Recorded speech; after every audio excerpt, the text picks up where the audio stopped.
Hello everyone. So today I'll be talking about the task 2 for the Spark Foundation Data Science and Business Analytics internship. So in this task, we are going to use the k-means clustering, and we are going to visualize the k-means cluster for the Iris dataset. So uh, it is a it is an unsupervised machine learning problem. So these are the steps that we are going to take. First, we are going to import the dataset. After that, we will visualize it. Then we will find the optimum number of clusters, and after that, we will apply the k-means clustering on our data, and then we will visualize the cluster. So let's start with the first step, which is importing the dataset. So before importing the dataset, we will just import the libraries that we need. So that is going to be NumPy, Matplotlib, Pandas, scikit-learn, and scikit-learn.cluster k-means. And also we are importing these datasets. Then to ignore the warnings, we are just using this warnings as WG, and then we are using dot filter warnings, and inside it we are giving ignore. So first we will read the dataset. So for reading the dataset, I have already saved the dataset in the same path of on which my file this file is saved. So that I don't have to give the path.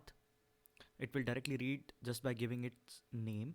So we will just use this pd.read, and we will store the dataset in df. Now to see what is in our dataset, we can see that from df.head. So you can see that we have these 1 2 3 4 5 6 columns. Okay. uh, so first of all, I would like to tell you something about this Iris dataset. So this Iris dataset basically is the dataset of like species of flower. So there are 3 species of that flower. So if we go to Wikipedia, so you can see that Iris flower dataset. Uh, these are those 3 species. So first is this Iris setosa. Then we have Iris versicolor, and one more we have, that is Iris virginica.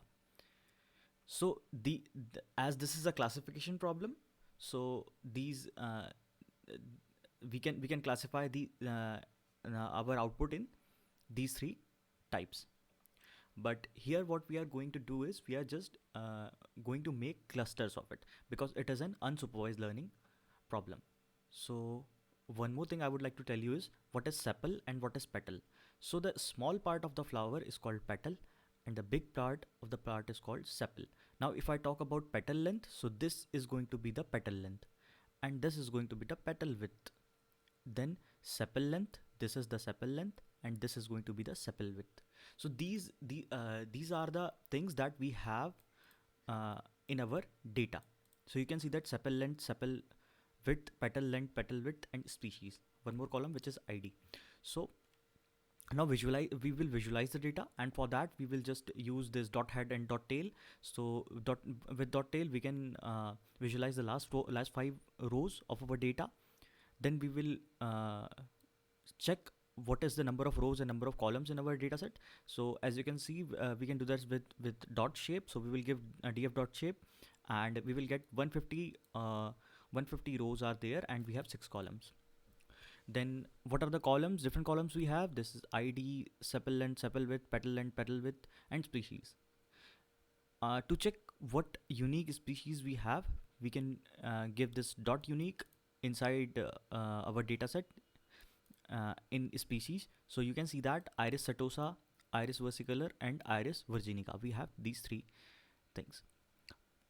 Now we can also give this df.info to visualize our data more. So you can see that we do not have any null value. All values are filled. Then we can give this df.describe to get some mathematical things about our data set, which are count, mean, standard deviation, minimum, 25% percentile, 50 percentile, 75 percentile, and max. Okay. Then what we are going to do, as we know that it is an unsupervised learning problem, so we will just drop our two columns, which are id and species. So we will drop these columns, so you can see that this and then we will store our data set in iris.df, iris underscore df. So if we check our data set, so you can see that this is our data set. Now what we will do is we will try to find the optimum number of cluster. Now to find the optimum number of cluster, we are going to use this elbow method. So I will tell you what this elbow method is. So there are various methods which we can use to find the optimum number of cluster, but we are using this elbow method. So what happens in this method is the number of clusters varies with a certain range. For each number within cluster sum of a square, which is WCSS, value is calculated and stored in a list. Now these values are then plotted against the range of the number of the cluster used before. The location of bend in the second plot indicates the appropriate number of clusters. So yeah, we will understand this by this graph more. So you can see that we have just applied a for loop, and we have taken the range from 1 to 15, and inside that what we are doing is we are just finding the sum within cluster sum of a square, and which is basically the inertia, and we are using this against the number of cluster.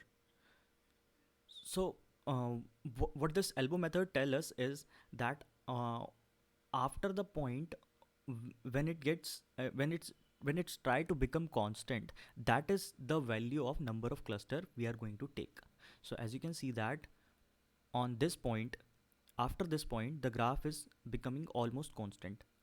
So we are going to use this as our number of cluster, which is 3. So now we will apply the k-means clustering on our data with clusters is equal to 3. So for that we will just import our cluster, import our k-means model from sklearn.cluster, and we will just apply it on our data. For that we will just use this fit predict iris.df. So we stored our data set in a iris.df, so we will just apply it there. After this we will visualize the clusters. So for that we are going to use matplotlib library, and you can see that we are going to label our clusters in 3 classes, which is iris setosa, iris versicolor, and iris virginica, and with different colors. And also we are going to get the centroids. So you can see that 3 centroids are there. One is this, second centroid is this, and third centroid is this. And then we have iris setosa in red color, iris versicolor in blue color, and iris virginica in green color. Thank you. I hope you understood this.